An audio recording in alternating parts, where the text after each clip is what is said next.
हम सिमरन भजन की तैयारी कब करेंगे? हम सिमरन भजन की तैयारी क्यों नहीं करते? हम क्यों बार बार सिमरन भजन की बारी आते ही कोई ना कोई बहाना ढूंढ ही लेते हैं? ये उन लोगों के लिए तो और भी ज़्यादा महत्वपूर्ण हो जाता है जिन्होंने किसी सद्गुरु से नाम लिया हुआ है। जो नामधारी हैं, जो सगुरे हैं, वो लोग यदि इस तरह करेंगे तो फिर कैसे बनेगा?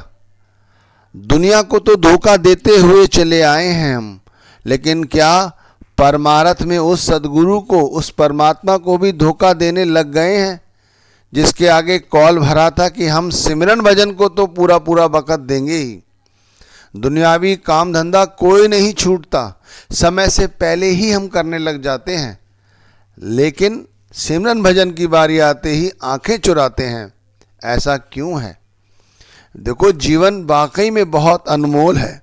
दिन ब दिन, समय पे समय सांसें घटती जा रही हैं, इसलिए कुछ भी छूट जाए लेकिन सिमरन भजन में नागा ना हो। हर चीज़ की जैसे तैयारी करते हैं, इसी तरह सिमरन भजन की तैयारी में हमें जुट जाना चाहिए। बहुत से लोग तो ये कहते हैं, क्या सिमरन भजन की भी तैयारी की जाती है? अरे हाँ भाई, सिमरन भजन की भी तैयारी की जाती है। उदाहरण के लिए, यदि आपको कल सुबह कहीं जाना हो, रेल से, अपनी गाड़ी से, बस से, आप क्या करते हैं? सारे कपड़े लत्ते रात में ही प्रेस कर लेते हैं, पैकिंग कर लेते हैं, गाड़ी के अंदर सीएनजी डलवा लेते हैं, फास्ट टैग भी चेक कर लेते हैं पैसा है या नहीं। ट्रेन से जा रहे हैं तो आप रात में ही किसी भी टैक्सी वाले का नंबर अपने पास रख लेते हैं, अलार्म लगा लेते हैं, और रेलवे स्टेशन पर, बस स्टैंड पे आप समय से पहले पहुंच जाते हैं। आधा घंटा, 1 घंटा पहले पहुंच जाते हैं। कितनी तैयारी करते हैं आप कहीं जाने के लिए? तो भाई, जब आप कहीं जाने के लिए इतनी तैयारी करते हैं तो क्या सिमरन भजन के लिए आपकी जिम्मेवारी कुछ नहीं बनती?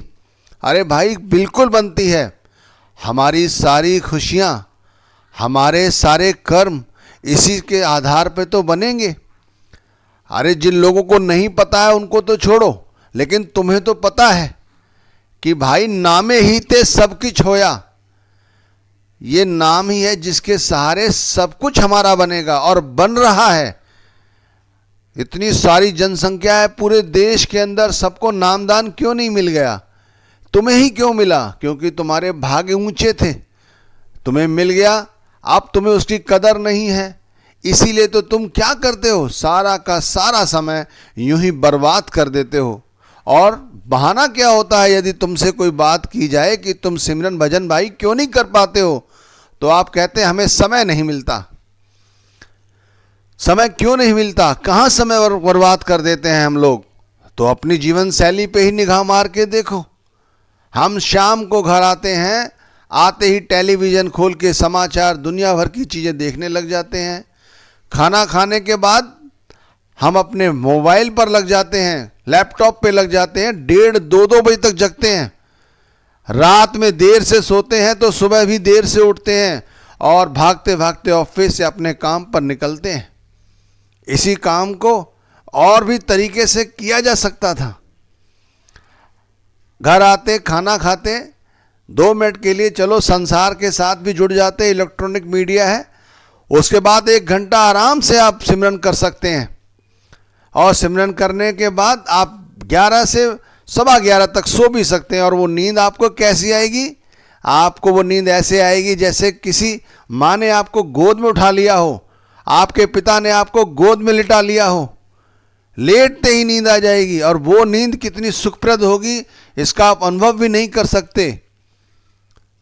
लेकिन सारा समय आप इसी लैपटॉप, मोबाइल और अन्य चीज़ों में लगा देते हैं। और जो व्यक्ति रात में सिमरन करके लेटेगा, भाई वो सुबह की सिमरन भजन की तैयारी करके लेटता है, वो फिर सुबह जल्दी उठ जाता है और सुबह उठ के भी वो सिमरन करता है, भजन करता है और अपने आप को सद्गुरु के हवाले कर देता है। ध्यान रखिए, बहुत सी जीवात्माएं सोचती हैं कि हमारे सद्गुरु कब खुश होंगे। हमारे सद्गुरु जब खुश होंगे कि शायद हम उनको कुछ धन दौलत दे दें, उनके आगे पीछे घूमे। अरे भाई, सदगुरु जब खुश होते हैं जब आप लगातार सिमरन भजन को पूरा पूरा वक्त देते हैं। सदगुरु को चापलूसी नहीं चाहिए। सदगुरु चाहते हैं कि आपने जो कॉल भरा था वो कॉल आप पूरा करें उसको। कौन सा सुख है ऐसा जो आपके साथ हमेशा रहता है? बताइए, कौन सी धन दौलत है जो आपके पास हमेशा रहती है? केवल शब्द की कमाई ही है ऐसी चीज जो आपको हमेशा आनंद देती है, सुख देती है और हमेशा साथ रहती, अंत वेले भी आपके साथ जाती है। तो हमें चाहिए कि हम सदगुरु के नाम की सिमरन भजन के लिए तैयारी करें।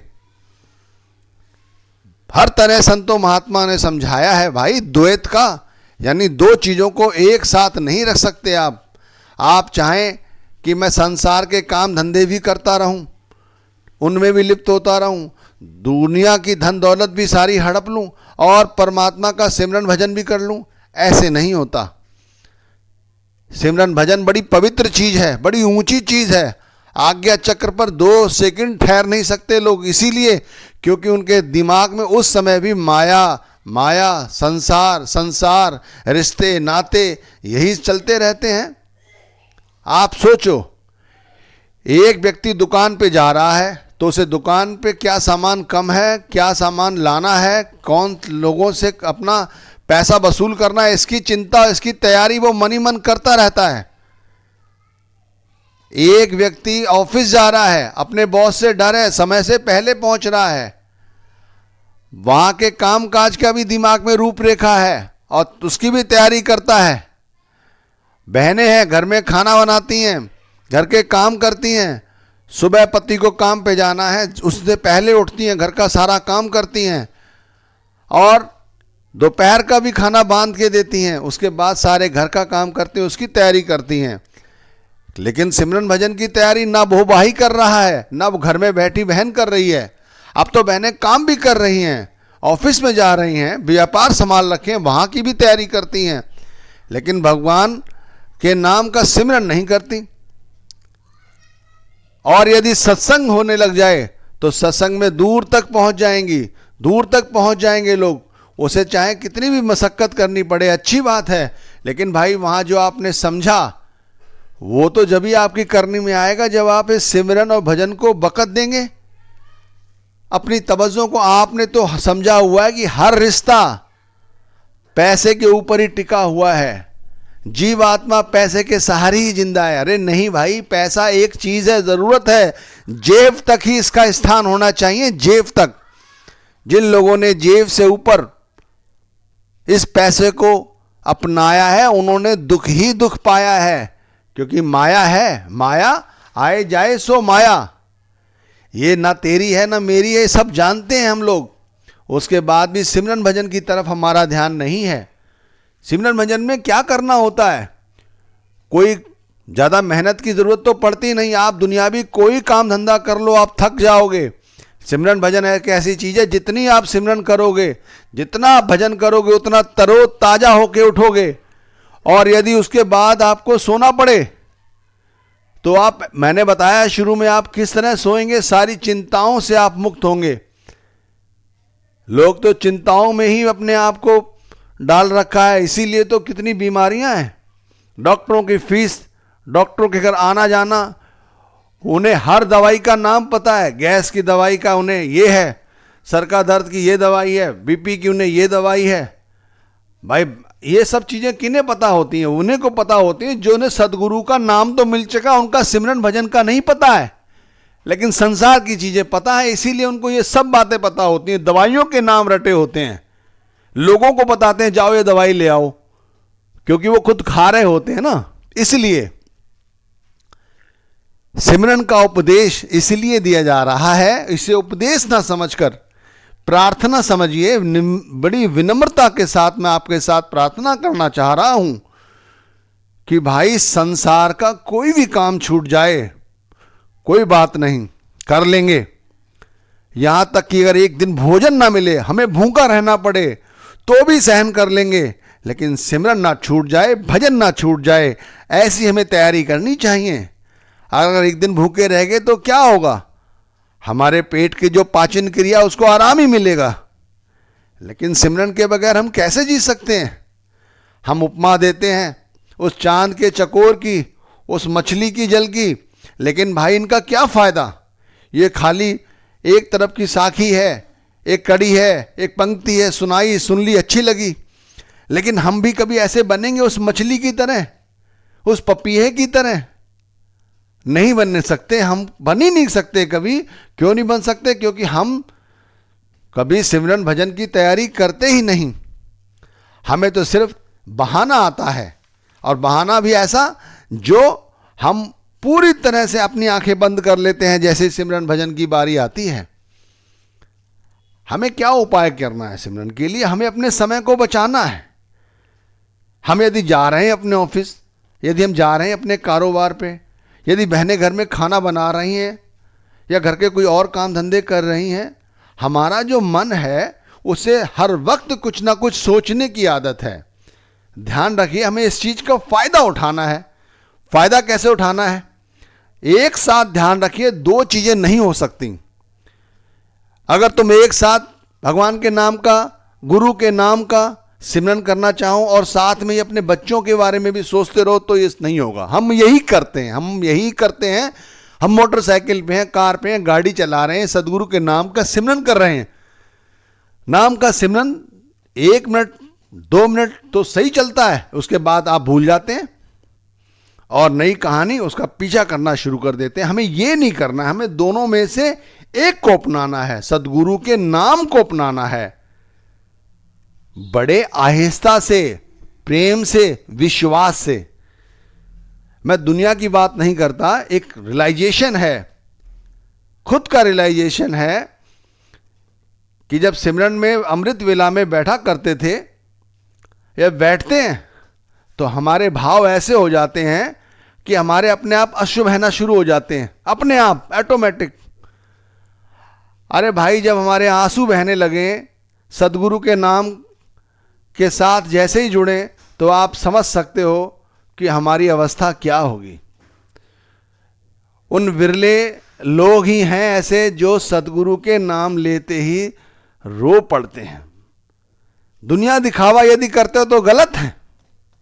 खुद सोचो, अगर आपका भाई, आपके पिता, आपकी माता आपसे दूर चली जाएं और अगर आपसे महीने 2 महीने बाद भी मुलाकात होती है, आपके बच्चे से यदि आपको 1 महीने 2 महीने 3 महीने दूर रहना पड़े तो आपको जब उनसे मिलते हो तो आप रो पड़ते हो। अरे सदगुरु से, उस नाम से, उस परमात्मा से हम कब से बिछड़े हुए हैं।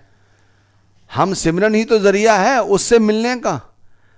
जब हमारे सामने हमने सिमरन शुरू किया तो हमारे तो वैसे ही उसी तरह हमारे हृदय में भावनाएं उत्पन्न होनी चाहिए जैसे उस समय अपने परिवार के साथ मिलते समय हमारी भावनाएं होती हैं। और हमारे अश्रु बहने चाहिए, हमारे आंसू बहने चाहिए।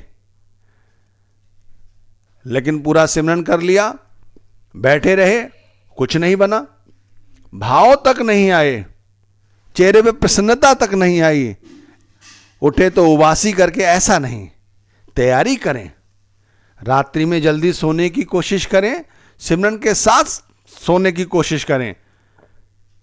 सोते सोते परमात्मा का नाम जपते रहें, कोशिश करें।